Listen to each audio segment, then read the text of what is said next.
introduction. So as Dr. Omeroy mentioned, I'm a clinical fellow here in the Harvard training program. So unlike the UK and the rest of the world, in the US, when we do our oncology training, we have to choose whether or not we want to do medical oncology or radiation oncology. So I'm doing the radiation oncology part. It's a 5-year program. I'm in my 3rd year. So I just wanted to make it clear that I'm not a fully practicing radiation oncologist. I'm still doing my training. And in terms of background, I was born in Zimbabwe, and then I came here to the US to do my undergraduate medical school and now clinical fellowship here at Harvard. So today I'm just going to give an overview based on my training, and I just want to make it clear that I don't claim to be an expert on the diseases that we'll be talking about. And my goal is to sort of share how we've been practicing here in the US and also provide a rationale. I plan to finish my presentation in about 25 minutes, and hopefully we'll have plenty of time to go over questions. So with that, we can get started. And in terms of outline, this is what I plan to cover today. We are talking about hypofractionated radiation. So I'll briefly go over a definition, which I think all of us know about, and provide a little bit of rationale behind it. Today, we will also look at specific disease examples. I will focus on breast and prostate mainly because those are the common conditions that I think we see, both here in the US and internationally, but also in terms of hypofractionation data itself. There's been a lot of studies done in these disease sites. And then if time permits, I also plan to go over the disease sites where hypofractionation is currently used as standard therapy. Then we'll go over summary, and if we have time, I would like to share one example of how we are able to mitigate toxicity with some of these, with hypofractionation, the concern is toxicity. So if we have time at the end, I'll show some of the latest advances that people are making in terms of reducing toxicity. So, okay, so in terms of definitions, actually, I'm just going to switch this to a better view. Okay, so in terms of definitions, so when we think about radiation therapies, we all know there's what we call conventional fractionation, and then there's hypofractionation. So when we think of conventional fractionation, based on basic science data that was done, decades ago, we realized that we could optimize the therapeutic ratio of our treatments by taking advantage of the differences between the alpha beta ratios of normal tissue and alpha beta ratios of cancers. So in general, normal tissue, we tend to think of it as late responding tissue. So the alpha beta ratio is usually lower compared to the alpha beta ratio of cancers. And the reason why that's significant is if a tissue has a lower alpha beta ratio, it's more sensitive to the fraction size that you deliver. So the summary, what I'm trying to say with that is, based on the differences in this response to radiation, we arrived at these two fractionation schemes that we call conventional. So each fraction, typically the standard is 1.8 or 2 gray per fraction if we're using external beam. So that's what we call conventional fractionation. That's what's standard. That's what is practiced for decades. So I think there's a lot of background noise from I'm getting a lot of feedback. I think one person needs to mute themselves. So that's conventional fractionation. Now, hypofractionation, this is the same radiation delivered, but we deliver it in higher fractions. So these can range from anywhere from 2.6 gray per fraction, 3 gray, 4 gray, can even be higher, and there are different schemes out there. And the key difference between the two fractionation schemes is with hypofractionation, the overall treatment time is shorter. And today we're going to be looking at why that is important.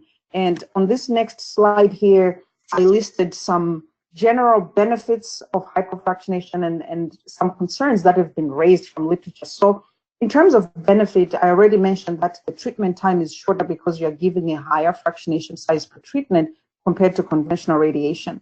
So what that translates into is, overall, the cost of treatment is lower. You're using a shorter period of time, and your length of treatment is shorter, so the cost of treatment overall is shorter, and this is really, really important.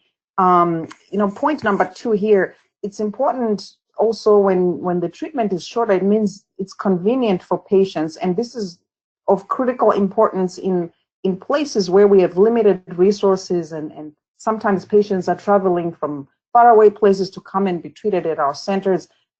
This makes it easier for patients to actually complete their treatments and actually getting the definitive treatment. So it's very, very practical, I think, for many of us who are present on this conference call, and certainly in my country where I come from in Zimbabwe, this is very important. We have patients coming from the villages. They are living outside the radiation facility, outside in the outdoors. So if you can make that treatment shorter, it makes sense. And then obviously, point number 3 here, if you're treating patients, if the overall time that you're spending on the machine with patients is shorter, that means you leave room to treat more patients. So ultimately, you are able to treat more patients because of the resource utilization. And when you treat more patients, it means you are increasing the access to treatment. Instead of treating 50 patients, you can treat 100 patients, for example. In terms of concerns, so a lot of people, especially here in the Western world, at the centers that don't use hypofractionated therapy, the main concern is people are worried about that toxicity. I talked about the alpha-beta ratio.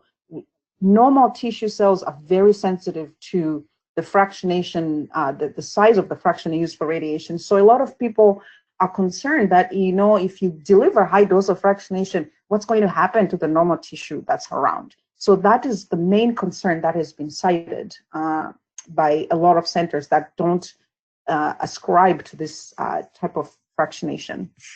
And then this point might be less relevant to healthcare systems that have a single payer system. So, places like Canada, like UK, their government provide healthcare insurance for the majority of the population. And they pay hospitals and radiation centers using what's called a bundled payment or capitated payment. So, for example, the government of Canada may say, okay, you radiation center, we're just giving you $100 to treat this patient. It's up to you how you decide to treat the patient. So, if you are a treatment center and you have a limited amount of money, then you want to use up as little time as possible because you only have a finite amount of money to spend on your treatment. Versus, for example, here in the US, we have a totally different payment system. Most people have private insurance, and private insurance will pay you per fraction. So for people who are motivated by making a profit, why would I treat a patient with 20 treatments when I can give them 43 treatments and I'm getting paid per fraction? So if I'm getting $10 for a fraction that delivers 2 gray and $10 for a fraction that delivers 0.8 gray, then I want to give smaller fractions so that I make more money. So there is this thinking that some places that have been reluctant to do hypofractionation are motivated by profit. So that's another concern, which I know is less relevant to countries that have a single payer system. And then another concern, which I think is valid, there's a lot of clinical trials that have been done to look at hypofractionation, and but it hasn't been done for all disease sites. So we'll talk about breast and prostate where we have robust data, but there are some disease sites where we just don't have the data. So some people have been hesitant to give hypofractionation because they're worried that, we don't have the evidence. What if we do the wrong thing? Which I think is a very, very valid concern. So, I alluded to this earlier. There are many different sites where hypofractionation is used to treat patients definitively. The most common sites are breast and prostate, which we'll look at. But there are other sites where we've used hypofractionation a lot of times for aggressive palliation or in patients with poor performance status. So some of these examples, that's what I've listed here from 1 through 5. We'll look at these towards the end, but I'll spend more time on breast and prostate. So, and then I just want to highlight this point. So I mentioned that we can shorten the treatment time by giving hypofractionation. There are other radiation techniques that can be used to shorten the overall treatment time. So there's SBRT, which is sometimes called SABR in other parts of the world. This is stereotactic body radiation therapy. Our definition here in the US is, it's a sort of a fluid definition. I'm not going to spend a lot of time on this, but I just want to put it out there and mention that these are other ways to shorten treatment. We don't obviously think of them as hypofractionation. So in the US, our definition for SBRT is usually you're giving more than 5 gray per fraction. But then there are other things that go into that definition, including how you set up the patient, what imaging you use, what margins you use, and how sharp the dose fall off is when you're actually looking at the plan. And then obviously brachytherapy, sometimes it's a single procedure, for example, in prostate cancer. Sometimes it's 3 to 5 treatments, for example, in gyne cancers. That way, you know, you're shortening the treatment. It's different from external beam. It's different from hypofractionation. So today we're not talking about this, but I included it here just so that we are all aware. So let's start with the first disease site, so breast cancer. I believe most of us have treated at least one patient with this. Here in the US, this is, you know, one of the most common cancers that we treat, you know, both in medical oncology and here in radiation oncology. And I put here BCT, it's breast conserving therapy. And I just want to highlight that here we're talking about radiation for patients who had a lumpectomy. So they still have their native breast present, and we're giving them, you know, radiation following lumpectomy. So that's the breast conserving therapy. This is different for patients who have undergone a total mastectomy where the entire breast is removed and you're treating the chest wall. So this slide, I'm only talking about patients who have undergone a lumpectomy, and you're now giving them adjuvant radiation. So for those patients that we treat with radiation, the conventional treatment, when you're using external beam, the conventional fractionation, you give 2 gray in 25 fractions. And just to highlight, for all of the slides that I'm going to present at the end, I've highlighted in red the number of fractions. So here in the US, we treat people on from Monday through Friday. We don't treat people on weekends. So if it's a 25 fraction course, that means we're looking at 5 weeks because they're coming in just Monday through Friday. So I just want to, I think that's the key takeaway from this lecture, is just the length of the treatment.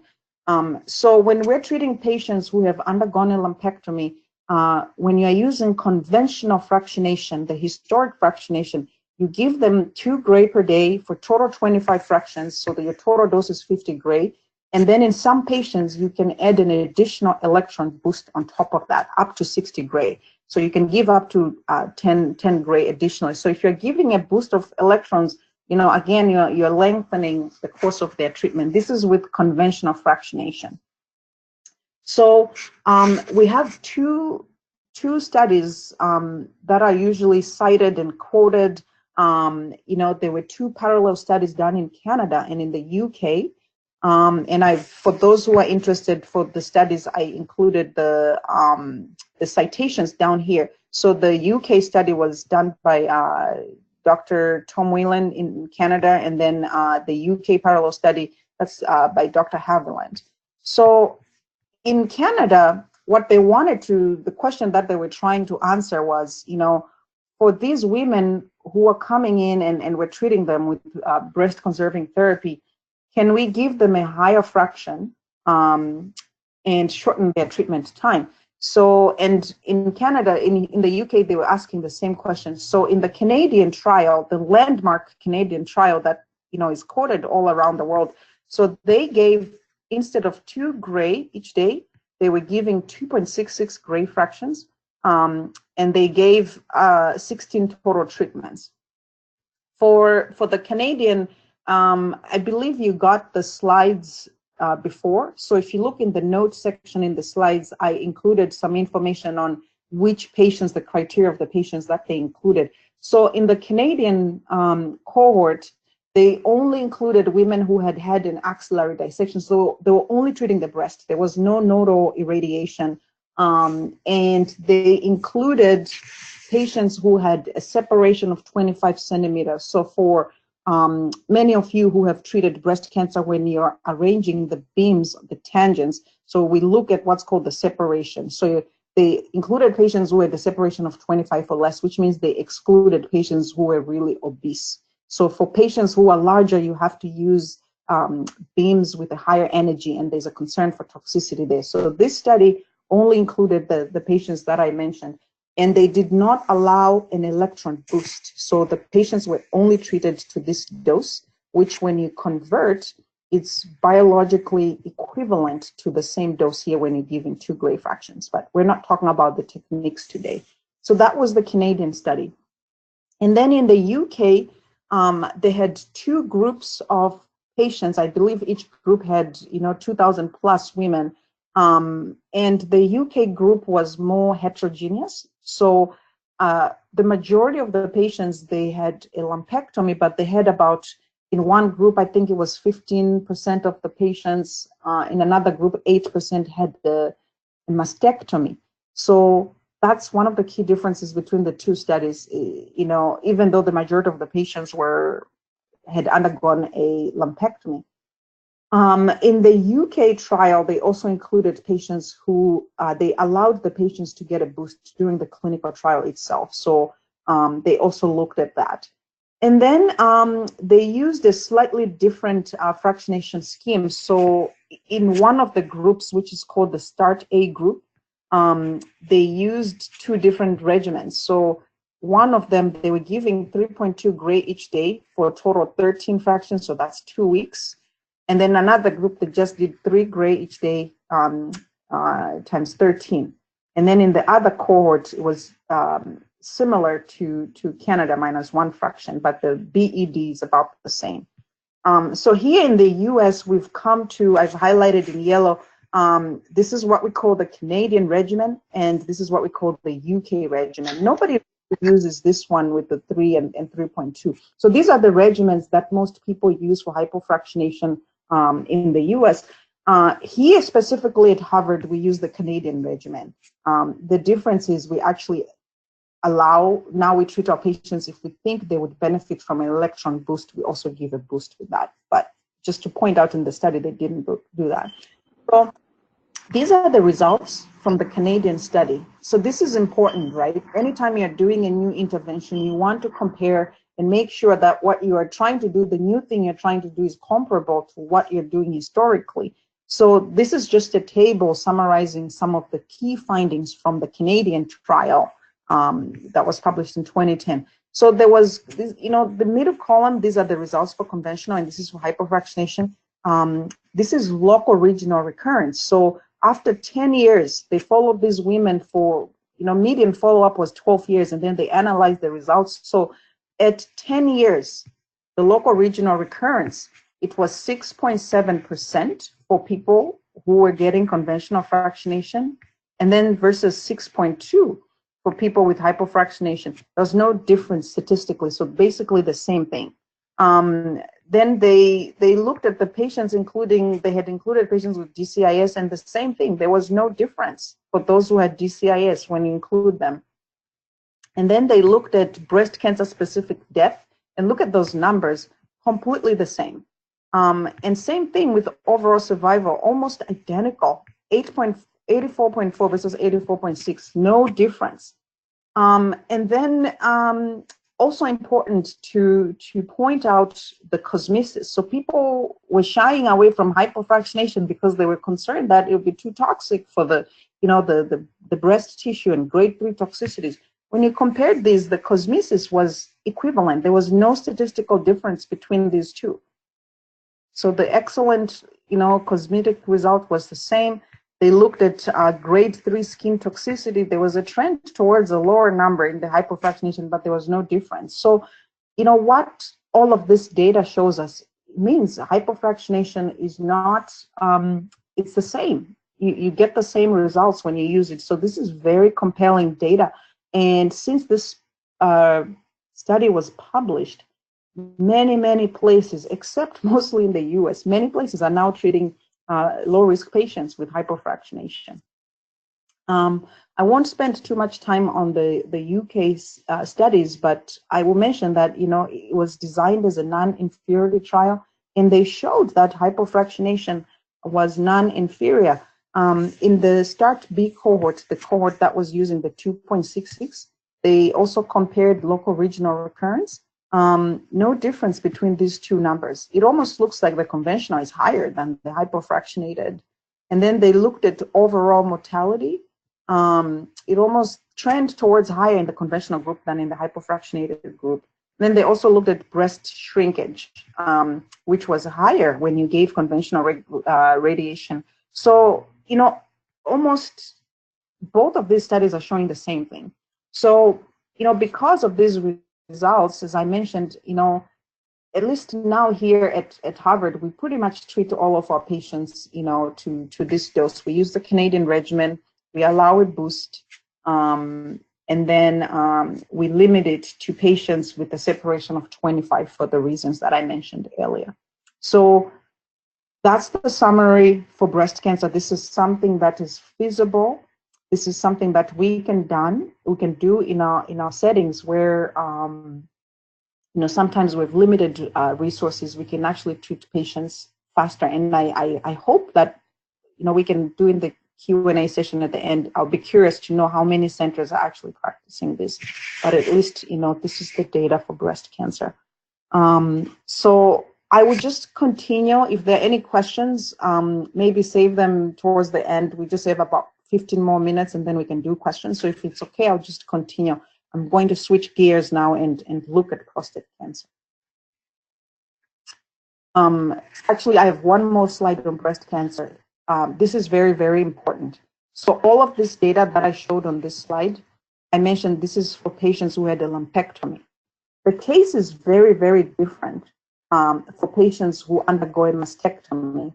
And I think this is also important because I know that a lot of the women, at least in Zimbabwe, we do have a high number of patients who have who undergo mastectomy. So I put this slide here because it's important since we do see a lot of patients who undergo a mastectomy. So the key takeaway point when it comes to post-mastectomy radiation is the current studies that are there, they were either done as a phase 2 study. So phase 2, it means you're not comparing, you're not doing a randomized trial, you're just doing a phase 2, you're just doing an intervention, you're not comparing. Or the ones that compared, you know, the conventional fractionation and hypofractionation, the follow-up data is too short. So we don't have strong evidence. We have some evidence and we have a lot of ongoing studies, but the evidence is not compelling as yet for post-mastectomy radiation as it is for patients who are getting breast-conserving therapy. So there are, for education purposes, there are 3 studies that I think we should all know about. At least here, when we're taught in the US, this is sort of where the data is and the current status quo is. So 2 years ago at our annual ASTRA meeting, the Society for Radiation Oncology annual meeting in 2017, there was a study that was presented, which was very well designed. They had 820 women who underwent a mastectomy without reconstruction. This is very important. And they were randomized to standard conventionally fractionated radiation or hypofractionation. So these results that were presented at the oral presentation, this was with 5 years of follow-up data, and they showed that this has not been published yet. It was just the oral presentation. They actually showed that there were fewer toxicities with hypofractionation. There were no differences in some of the toxicities that we're concerned about, things like radiation pneumonitis, skin toxicity, lymphedema, or brachial plexopathy. No differences in grade 4 to 5 toxicities. And then at 5 years, they also compared the local regional recurrence rate. So it was 92.8, but when we look at the hazard ratio, it was 1.1, which is actually, 1.1 towards the hypofractionation. So, this is very promising data. It's compelling. It obviously hasn't been published, but there's a reason why it was a plenary talk. I mean, there were thousands and thousands of people listening to this presentation because up until that point, we had not had any level 1 evidence showing that hypofractionation is safe for post-mastectomy. So this was a very, very important presentation. I think a lot of us who were there still remember that presentation. We also have 2 other ongoing trials. So here at Harvard, we actually have our own trial looking at this same question, but we're doing it for patients, stage 1 to stage 3. And the key difference is in our study, we are actually allowing patients who have undergone, reconstruction. So in the plenary talk by Soon, the one that was presented, the women had not gotten any reconstruction. So our trial is asking the same question, but we're also looking at, in addition to this question, we're looking at patients who underwent a reconstruction. And then we also have a parallel ongoing, national trial. So Alliance is actually not just done in the US. I think there are multiple centers, including, Canada and Europe, and they're asking the same question and looking at patients who have undergone reconstruction and trying to answer, the question of whether or not this is safe. So as I mentioned in the beginning, I am not an expert on any of these diseases. I'm just sort of sharing from our own experience here. So based on this data, we don't, here at Harvard, we're not treating anyone with hypofractionation who has undergone a post-mastectomy. We're not doing it unless if they're on the trial. So we're not doing it as standard of care yet, just because there's no data. So that's what I'll put in a plug-in for. So now I'll switch gears. I will talk about prostate cancer now. So the questions and the concerns are the same. So as you know, prostate cancer, when we treat patients with prostate cancer, usually when we're doing conventional fractionation, we either give them 2 gray each day for 37 to 39 fractions. They're in our department for almost 8 weeks. They spend 2 months getting their treatment. Or sometimes we do 1.8 gray, and then we give them 41 to 44 fractions. So the dose, so at Harvard, we have 2 institutions. We have the Brigham Hospital, and then we have the MGH. So at the Brigham, they normally do 1.8 to 7920, and then at MGH, they're using 2 gray fractionation to 78, but they're biological equivalent. So this is what the standard is for prostate cancer if you're using conventional fractionation. But we've had some recent excitement in the GU world with the publication of 3 studies looking at the question of hypofractionation.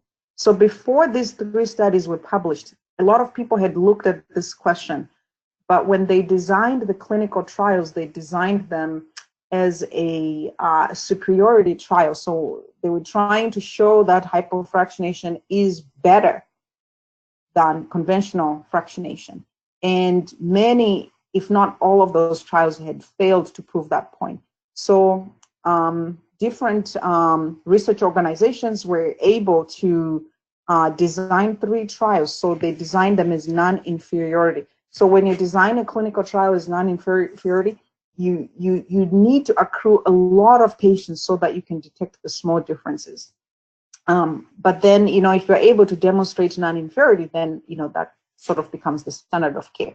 So there are 3 trials that are notable that, I think anyone who's treating prostate cancer and is using hypofractionation should know about. One of the trials was done in the US, so that's the RTOG 0415. And then the CHIP trial was done in the UK. And then the PROPHET trial was done with multiple centers in Canada, France, and Australia. So they were all looking at the same question, and they all designed their trials to be non-inferiority, which means they needed lots and lots of patients. Each trial had more than 1,000 patients. which is something that's difficult to do with a superiority trial. So, and then because these are phase 3 trials or randomized control trials, it means they have a control arm and the intervention arm. So for the control arm, they were using conventionally fractionated radiation. So I've included in the second column here. So this column here, these are the different conventional fractionations they use. So let's look at each trial one at a time. So starting with the first one, RTOG0415. The control arm, they were giving 1.8 gray each day, 41 fractions. So that's the 2.5 months that I mentioned. Total dose was 7380 centigrade. And then in the hypofractionated arm, the other arm that they were looking at, they gave 2.5 gray. So that's the hypofractionation dose times 28 to 70 gray. And then the most important thing when you're designing a non-inferiority trial is you want to look at the hazard ratio. So the hazard ratio of hypofractionation compared to conventional fractionation. The hazard ratio was 0.85, which is incredible. They had set the margin to be 1.5. So all this says that they demonstrated that hypofractionation is not inferior to conventional fractionation. And they also looked at the toxicity data. They looked at, grade 2 GI and GU toxicity. There was no difference for acute, but all these studies were done with a 5-year follow-up, so we don't yet have evidence or data for late toxicity. And then the CHIP trial, this is the UK trial. They were also doing their own study. So they were doing 2 gray per fraction times 37. And then for hypofractionation, they actually used 2 different schemes. In some patients, they gave 3 gray per fraction, 3 gray per fraction for 20 treatments to 60 gray. And then in another arm, it was just 1 less fraction. And that turned out to be inferior. And then this last trial, the PROPHET trial, that's what it's called. That's the one that was Canada, Australia, and France. They asked the same question. And they treated patients in 2 gray fractions to 78. And then they treated patients, the hypofrac was 20 fractions. So when we're looking at this clinical trial data, it's always important to look at which patients were included so that we know how we can apply this data to our patients. So for example, the RTOG, the US trial, they only did this in patients with low risk prostate cancer. That means we cannot take these results and apply them to patients with intermediate risk cancer or high risk prostate cancer. So it's always important to look at the inclusion criteria. The CHIP trial included all risk groups. So the majority were intermediate risk, but they also had some low risk and high risk patients. But the PROPHET trial was very, very well designed. They only looked at one group, the intermediate risk. So 100% of the patients were intermediate risk. And look at that hazard ratio. This is what you're looking for. The closer it is to 1, the more it shows you that your intervention arm is non-inferior. And there were no changes for the toxicity data. So this was, all of these results were particularly practice changing, especially the PROPHET trial, which was almost suggesting that the hypofractionation may be superior to conventionally fractionated radiation. So one of my clinical fellows who's 2 years above me actually took all this data and he performed a meta-analysis because now when you do a meta-analysis, you have more patients, you can ask more nuanced questions. And he performed a meta-analysis of all of these patients and published a paper that has been cited, more than 200 times already. I mean, it really set him up for his career. He's now working as an attending in North Carolina here in the US. But he performed a meta-analysis of all of this, and he showed that the disease-free survival is actually better with hypofractionation than conventional fractionation, which obviously, caused a lot of noise in the US for reasons that I mentioned earlier. Some people motivated by money and payments, but at least, the takeaway point is we have very strong evidence here, which shows that hypofractionation is not only safe, but is equivalent to what we conventionally do. So here at Harvard, I mentioned that we have 2 institutions. So at the Brigham, they are late adopters. They're not yet using this hypofractionation scheme because they're concerned that the toxicity data that was presented, we don't have long-term follow-up. This was all done at 5 years, and we know that GU toxicities can take place, even 10 years after treatment. So they're sort of waiting to get more data on the toxicity before they move forward.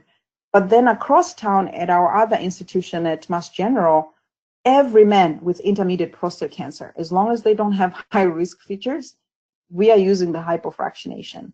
So they are using, I'll show you at the very end how they're able to address some of the toxicity concerns. But at least for the purposes of sharing our practices, we are using this 3 gray times 20. That's the standard that we're using for all men with intermediate risk prostate cancer. Since these studies were not done in patients with high risk prostate cancer, I know the CHIP trial included about 10% of the men. We don't have enough data for it for men with high risk prostate cancer. So we don't do hypofractionation for men who fit that category. So any patient who's coming in with a PSA in the 200s, or their tumor is breaking through the capsule or is extending into the seminal vesicle or any other high risk features, we don't use hypofractionation because there's no evidence to show that it's the same as conventional fractionation. So that's our approach here. This is the pooled analysis that I mentioned, which was done by Trevor. Trevor Royce was the chief clinical fellow here last year. This is the meta-analysis that he performed and published. And this is a forest plot, for the 3 trials that I mentioned on the previous slide. And as you can see, basically each horizontal line has a midpoint. And if that midpoint is at the 1 mark, it means the 2 fractionation schemes are the same. If that midpoint is towards the left, it means hypofractionation is better. And then if it's on the right, it means hypofractionation is worse. So when you look at the RTOG 0415 here, you see it did cross the line, so it was not significant, but it was more towards the left, so favoring hypofrac. For the CHIP trial, it was almost entirely towards the left, showing hypofrac is better. And then for the PROPHET trial, it did cross the line.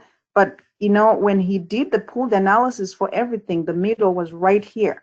So this is why there was a lot of noise about this paper, because it was showing that when you're looking at disease-free survival, it looks like hypofractionation may be better than what we're doing right now. So why are we not doing more of this?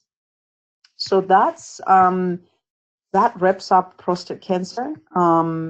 So I'll just quickly go over, we won't spend a lot of time on other disease sites, but I'll just highlight some of the areas where we're doing hypofrac, and then we'll jump into questions. So, for other disease sites, we do have some data. It's not as compelling as in breast and prostate, but there is data. In general, we use hypofractionation for most of these other sites for patients that are, they have a good performance status. We expect them to live longer, but they may not be curable. So we do high dose palliative regimens, or some patients who just have a poor performance status, or patients who are no longer curable. There are many, many different regimens out there in multiple studies. So one needs to be careful about what studies they're looking at, and, they published in good journals, and is the evidence compelling. So these are just a few examples. So for lung cancer, as we all know, it's very, very aggressive. In many countries that don't routinely screen patients, a lot of patients present with very advanced disease.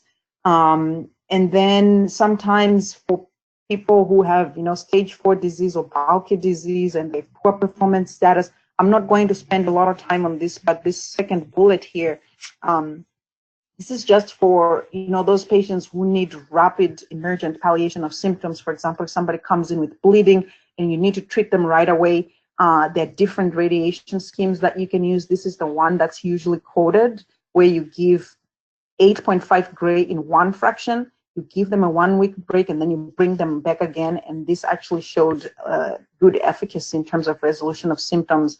It's an old study that's cited. There are other regimens that you can use, but this is all for palliation. But we have some new data on lung cancer. I need to find this paper, but there's a recent paper that just came out of Princess Margaret Hospital in Canada, where they gave, there are some patients who are actually doing well. You expect them to live long, or they have these targetable mutations like EGFR or ALK or something, and they're otherwise inoperable. You can't treat them definitively, but you do need to give them radiation. So they had a study where they looked at all those patients. They were giving them 4 gray per fraction. They treated them up to 60 gray. Patients who had really large tumors or central tumors were given 52 gray. And they actually showed comparable local control rates compared to conventional fractionation. Patients were able to tolerate it. I think the main concerns were the rates of esophagitis, was generally higher with hypofractionation, which is not surprising.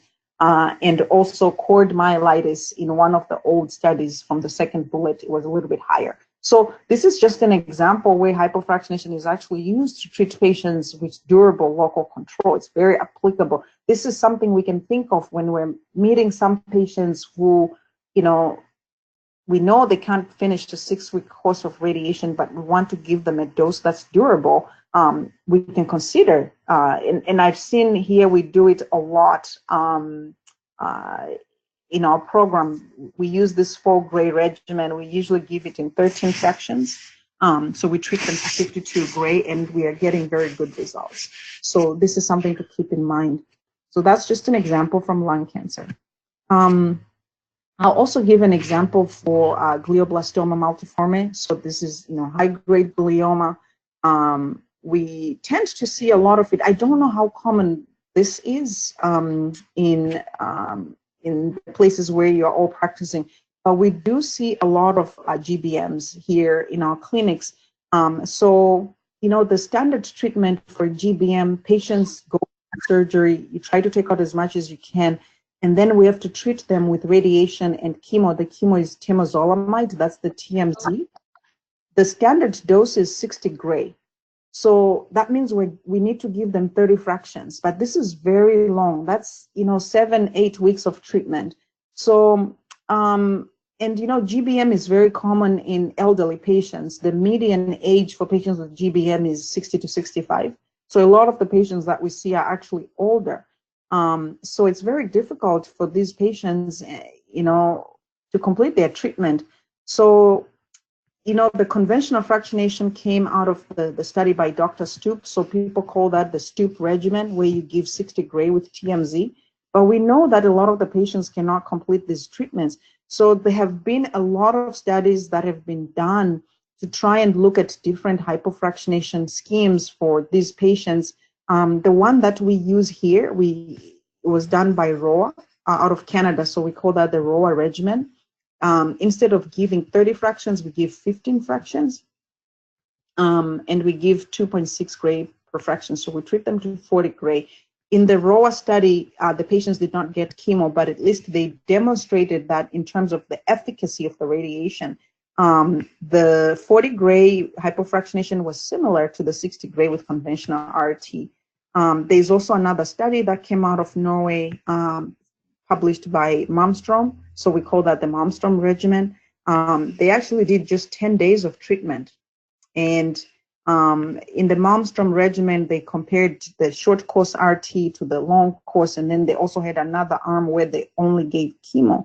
And they showed durable control with that. So from all of this data, we can, hear what we do if a patient has a very bad performance status or they're very elderly, and we know they just can't tolerate 7 weeks of radiation, we tend to use the Canadian regimen, the ROA regimen. In my 3-year experience as a fellow, I've not seen anyone get the Malmstrom regimen, but it's a regimen that's used. And then there are other centers around the country that actually use a 5-day regimen. So ROA from Canada published another paper later on where they only gave 5 fractions. We don't use that study because it was poorly designed. They had like hundreds of centers. Nobody was really, we believe, the data was not, the quality was not as great as in the first ROA, but that's another regimen out there that people use. So, again, this just shows that hypofractionation is viable and worth using. I also have this example from rectal cancer. So for patients with locally advanced rectal cancer, the standard of care is you treat them neoadjuvantly with chemotherapy and radiation, and then they go for surgery. The neoadjuvant radiation is usually you treat them to a cumulative dose of 50-40 centigrade. So you're giving 1.8 gray each day for 28 fractions. And these patients get a ton of toxicity. They're getting chemo at the same time. They get a lot of breaks. That's the standard. But in the last 10 years, there have been multiple studies that tried to give shorter courses of radiation. So the first one that actually compared short course to long course was a study of, they were giving 5 gray times 5. Patients did not get chemo, and then surgery was done almost immediately the following week, and then they were treated with adjuvant chemotherapy. And then there was another study done with the TROG group where they asked the same question. And both of those studies, I put this in the notes in the slides that we got earlier, both of those studies showed no differences in local recurrence rate, no differences in overall survival. The biggest difference that they saw was in the PAT-CR rates, which is sort of expected. So patients that are getting chemoradiation, a lot of times when you take them to surgery and you look at the specimen, more patients get a complete response if they have neoadjuvant chemotherapy than those who got short course. But without a difference in overall survival or local recurrence, it's almost insignificant. And then the toxicity, there was no major difference too. I put the numbers at the bottom in the slides. So again, all of this data is showing that, perhaps in our centers where we know patients are struggling, we don't have enough money or resources, this is something we can consider doing for patients without compromising outcomes.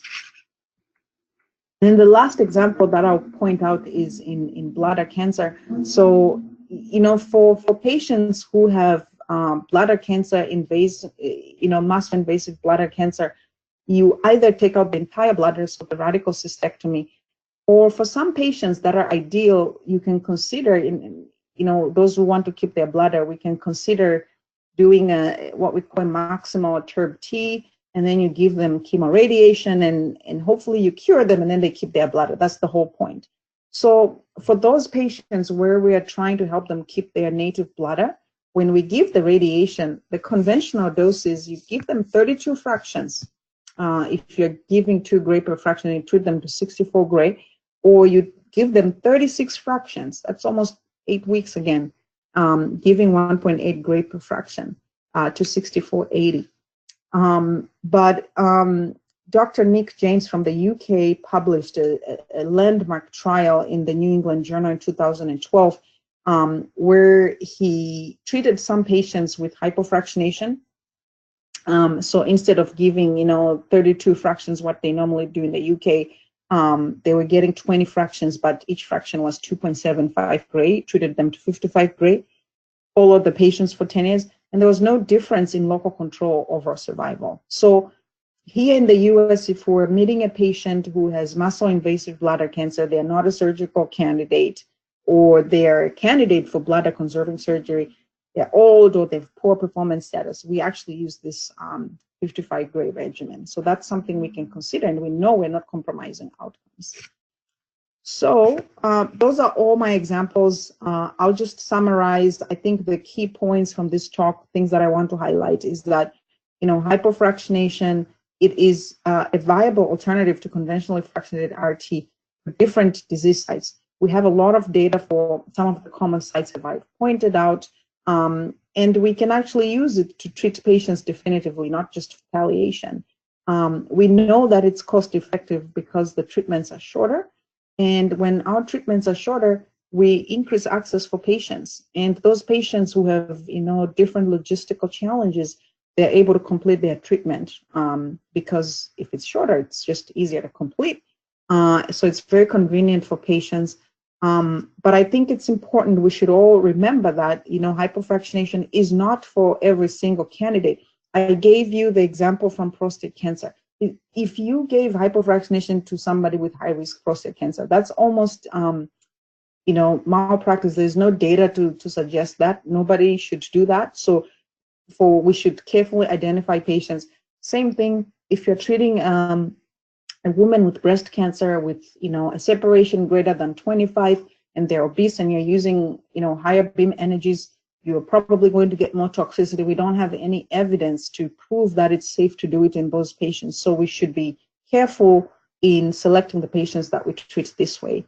And every time that we are applying hypofractionation, the standard, the way we are trained, everything, you should be able to provide the evidence for what you're doing. So anytime we're doing something, we should be able to point to the literature where the evidence comes from. And again, I think a lot of the studies that I pointed out, they show that the toxicity was not significantly increased, but we should pay attention to it because that is the concern with hypofractionation. So one last slide. So this is something that they're doing. So I mentioned that for prostate cancer, the MGH, Mass General, they are doing almost every man with intermediate risk prostate cancer. They are treating them with hypofractionation. So there's a company called Space OAR. I don't work for that company and I have no affiliations, but they developed this thing called a hydrogel. So it's basically a chemical with water. It forms a gel once you inject it into tissue. So on the right here, you can see this is a rectal probe. And then this is the injection with the mixture. And then you put it right between the rectum and the prostate. And then it forms this barrier here. And this lasts about 6 months and then it will ultimately melt away. It's completely safe for patients. But they have shown that this reduces toxicity to the rectum, which is one of the concerns when you do any kind of radiation. Even with conventional fractionation, we always worry about rectal toxicity. And this is what it would look like on an MRI. So this is the prostate here. It's the pubic symphysis prostate. And then the rectal wall is right here. And then this is the same patient after this gel is injected. So you can see there's a nice separation between the prostate and the rectum. And we have a lot of studies looking at this, showing that the toxicity, the rectal toxicity is significantly decreased. So this is some ways that we are using to mitigate the toxicity from hypofractionation. So with that, I will stop. I think we're out of time. I didn't realize I was going to take that much time.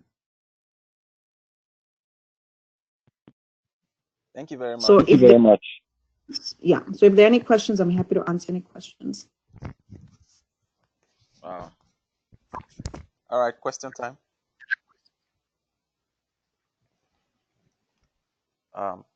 We can all ask a question. We can either type the questions or we unmute ourselves as we speak.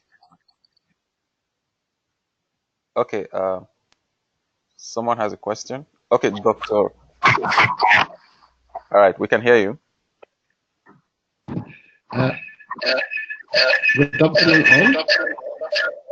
Yeah, you have an echo. Sorry, let me mute myself here. Okay, don't worry. Let me mute one for you. Okay, you can speak now. My own question is a form of just sharing and a bit of idea what we are practicing here in South Africa is relatively similar to in terms of breast cancer and the prostate cancer. We actually practice hypofractionation, which is not relevant for Africa because of our the limitation of resources. Basically, the waiting period, if you see from one province to another, waiting period of radiotherapy in breast cancer is ranging from 6 weeks to 6 months. And in fact, there are centers that are waiting period of almost a year. And hypofractionation has a significant role because of shortening the treatment time that enable to board more patients. However, in our case, even though there is no strong data across the globe for post-mastectomy, we use even for post-mastectomy, and there is in a local study which was done within the center, a single center study retrospective just to review and audit ourselves. And we found out in those studies, we checked at the survival outcome as well as that is our primary endpoint. The secondary endpoint was the toxicity related to the treatment. And we compare it to actually what is happening in terms of the START trial or either the global available data. We found out that we are still within the limit. However, that did not bring us to a conclusion that it's a standard of treatment on locally advanced breast cancer that has mastectomy. And similarly, in the prostate cancer, we apply similar techniques to the high-risk prostate cancer, adding them an androgen deprivative therapy for 2 years and giving them an hypofractionation. Similarly, we have an audit locally which has shown similar outcomes, in fact, a 10-year biochemical disease-free survival and toxicity related. It is quite something that is acceptable within the tolerance. So I think for us in Africa, we have the chance because of our limitations, we can use it as form of an advantage. And then probably I think more center may be involved in terms of navigating a study that will enable to address the question in terms of for high rates as well as a locally advanced breast cancer does have mastectomy. Probably that may help our colleague in the other part of the world. Thank you. Yeah, thank you very much, sir. Yeah. Thank you very much. Yeah, I was just going to respond to that comment and say, you know, having practiced in both sides of the world, I completely agree with you. There are some things that make sense in the US, and then there's some things that don't make sense for us when we're practicing in Africa with patients with different needs. So I agree with you that I think we need to come up with solutions and studies that apply to us, because a lot of these studies are designed for patients who are here, and some of the setups are, you know, it doesn't apply to us. So I think we as clinicians globally, I think we need to come up with studies to address the questions that relate to us instead of sort of looking to the outside world. And, you know, I think I highly applaud you for being able to conduct, you know, your own single institution study to look at the toxicity in breast and prostate. So I think it's good to collaborate globally, but I just think as clinicians, we need to find ways to design our own studies that apply to the patients that we're seeing every day. Thank you very much. Okay, I have a question, but my question is actually directed to every person here, not just necessary to Fallon alone. This has to do, I just wanted us to, if you could help, Fallon talked about the challenges to adoption of hypofractionated schemes in the United States here, and that has to do with financial incentives. But for those of us working in Nigeria, in South Africa, in Kenya, in Rwanda, or anywhere else, what do you think could be the possible challenges to adopting hypofractionated schemes in your centers?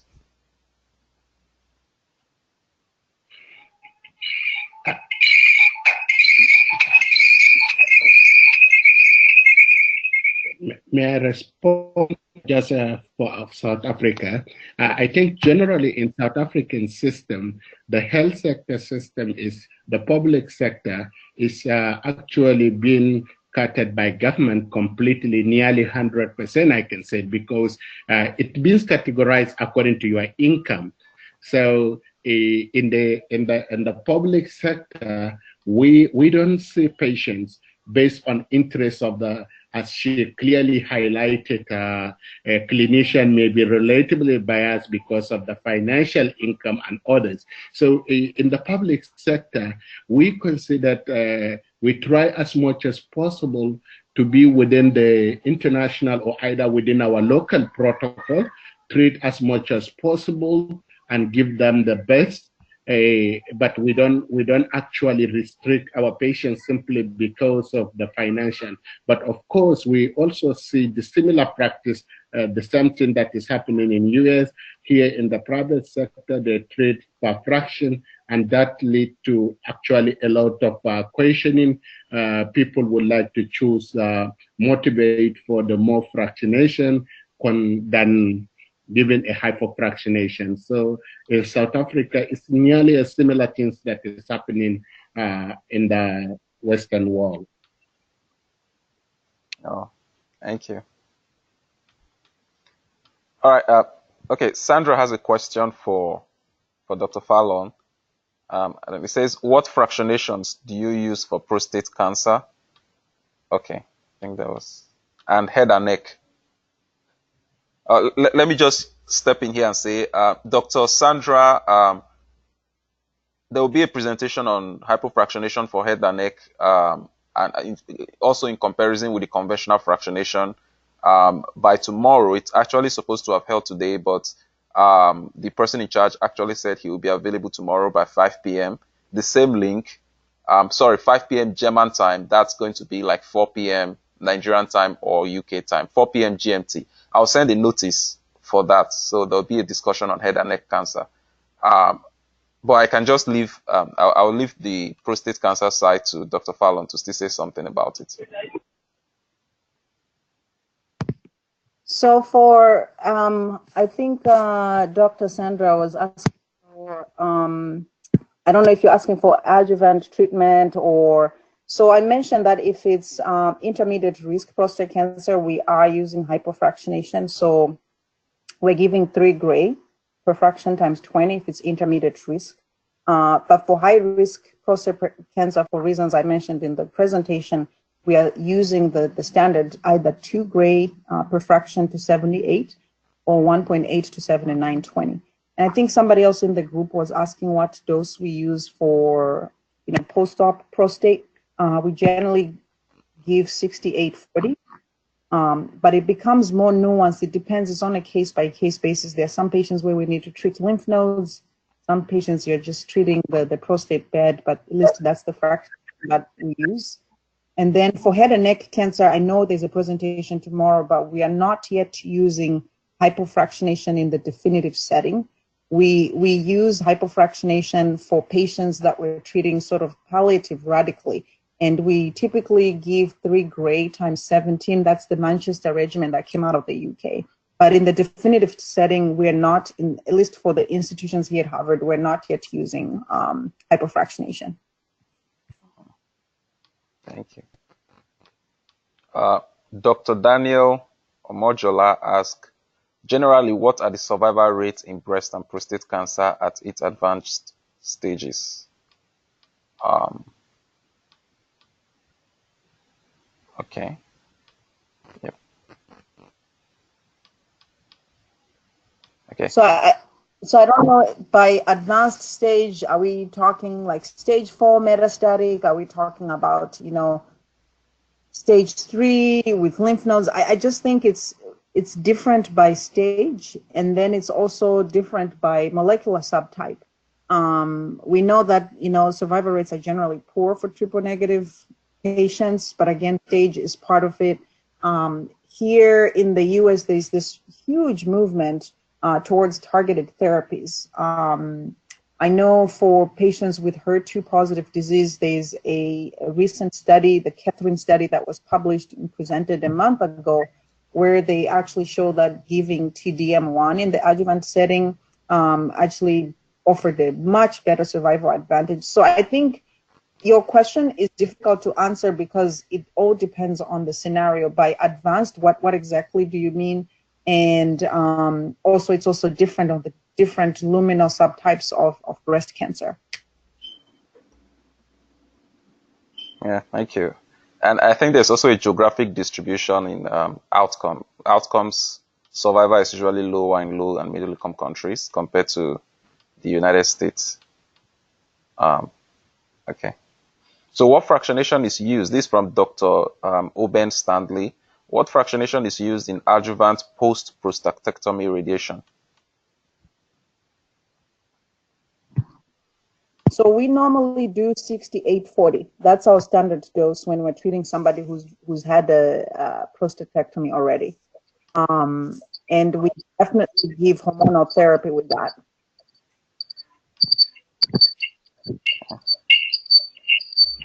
Thank you very much. May I ask a question? Does an expert experience or individuals that are practicing in different centers are related to gynecological cancer, to be more specific, cervical cancer? When you have a peculiarity of a patient that has multiple comorbidities, or either patients that are not compliant due to some social circumstances, I don't know if anyone have applied, even though there is no evidence. How do you people address those patients? Do you give them, is there anyone that has have an experience of giving a hypofractionation in gynae patients, like elderly patients who has multiple comorbidity, or either even young patients due to social circumstances, they cannot be able to participate on daily basis. So either they say they want to be only treated for 3-4 weeks. Anyone with experience regarding that to share with?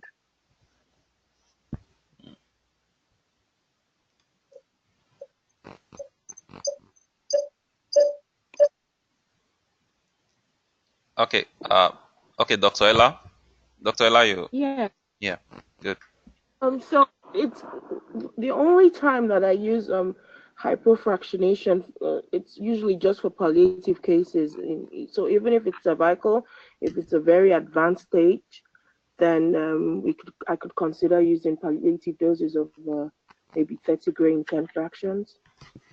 So most of them, if it's something that I'm aiming for cure, no, I don't use hypofractionation for patients with these early stages. So Dr. Ella, why do you think hypofractionation may not be commonly used in Nigeria for the various cancer sites? It's used in Nigeria. Most centers, in fact, I think maybe my center might be the only center that's still practicing 50 gray in 25 fractions for breast cancer.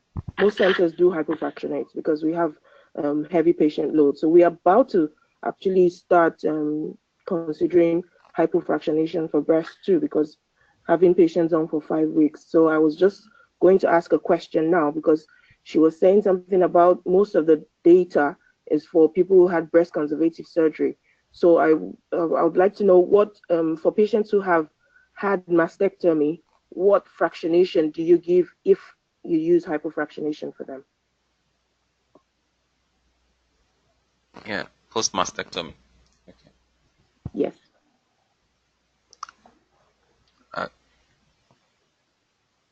Is she there? Yeah. Yeah, sorry, I didn't realize I was muted. So I've mentioned here, we are only giving post-mastectomy radiation on clinical trial. If you want, I'm happy to share my email. I can send you the protocol that they are using. So we have a study here at Harvard, and then there's a protocol that's being done with the Alliance trial. But they're basically giving the same fractionation scheme, 2.66 to 41 or 42. And we know that in the UK START trials, they had a proportion of post-mastectomy patients that they gave the same regimen that they were giving And when they looked at subgroup analysis, there didn't seem to be any detrimental effect of using that scheme. I think here people are just more hesitant because there hasn't been any data, except for that talk that I mentioned that was presented at Astro last year. They treated them to 41 or 42, I'm not sure. So it's the same. It's just that we don't know if we're doing patients any justice. Okay. Great. Thank you. Thank you very much. Do we have any more questions? Okay, Dr. Ella, just one question. How do you think hypofractionation would affect? Oh, you talked about patient burden, and that's clearly understandable because it reduced treatment time and so have more patients in. But how do you think that hypofractionating affect the financial burden of patients in your center? Like, is it like you charge per fractions in your center? Because I know some centers in Nigeria do charge as a whole, not just per fraction of treatment you receive. So can you give me a little bit of how you think it could financially impact both the department and the patient's population if you were to hypofractionate rather than give the conventional fractionation schemes? Okay, so for my center, we actually have we have two packages. It's either your palliative or your radical. So if you're radical, then you're paying the full 600,000, and if you're palliative, then you'll be paying about half, 350,000. So it's something that we could consider if we do use hypofractionation, then we can make it somewhere close to the palliative dosing, because sometimes at least the palliative you could give up to 10 fractions. So I don't think that we should be able to give them prices, so it should reduce the price. Oh, great. So that means if we hypofractionate, say we take from the conventional treatment regimen of say 25 fractions for breast cancer and we reduce to 15, the Canadian or the UK standard, that's a little bit close to how many you give for palliative care. And so it would... That's what I'm saying, it's really close to it. So definitely it's something that we can now consider and say we should charge less for that. Okay. All right. Thank you very much. Any more questions for Dr. Chipidza and maybe for the class as a whole? All right. So in the absence of questions, we may call this a day. Dr. Chipidza, thank you very much. This was a very rich class. I benefited a lot, and I'm sure everyone did. And for everyone who contributed and their questions. So just a follow-up for maintenance things, Dr. Frank, who is a radiation oncologist in Germany, was actually supposed to take a class today along with Dr. Chipidza, but he wasn't available. He sent an email and said he will be available by 5 p.m. tomorrow, and he'll be taking also on the topic of hypofractionation, but this time he'll be discussing head and neck tumors. So 4 p.m. GMT time tomorrow, I'll send a mass email on that, and he will be talking as well. But if you can't attend, that won't be much of a problem. We'll record it and then make it available to everyone who can watch, maybe through YouTube or through our normal LMS platform as well.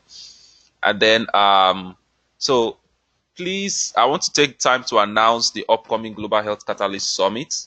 That is going to be coming up in May 24th to 26th this year. The registrations are currently on and you can register.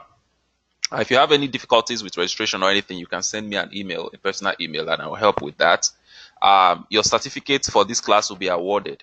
But please, I want us to also take note that there will be like a test which is based on all what we've learned on this class that will be sent to us very soon, shortly before, as soon as the class is finished. It's right on our curriculum. So when all the classes are done, we'll send a test. I don't think it's going to be a difficult one. All the teachers who have taken each class will have their questions, maybe 5-10 questions, and they will forward it to us, to all of us, to just meet the criteria and just write shortly before the certificate to be awarded. I will strongly suggest that you come to the Catalyst Summit because you'll be awarded the certificate there. It's going to hold in Harvard Medical School at Dana-Farber Cancer Center and Brigham and Women Hospital. But if you cannot attend for any reason, we'll surely mail your certificates to you. But all of that will give more details as time goes on. So with that, I'll say we've come to the end of today's class. Thank you very much, and God bless you. Thank you. Thank you. Yeah. Thank you. Great. Thank you. Yeah. Thank you very much. Thank you. Thank you very much. Yeah. Thank you. Thank you very much.